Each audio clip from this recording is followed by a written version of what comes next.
বসে আইসা মামলা ছাড়া হইলাম হাজত বাসি।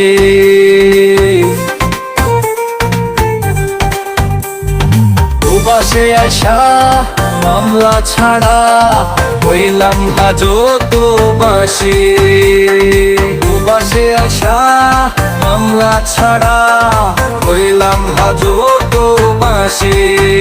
আমি কপাল পোড়া দুঃখী, মনটা থাকে বাংলাদেশে, দেহটা প্রবাসী।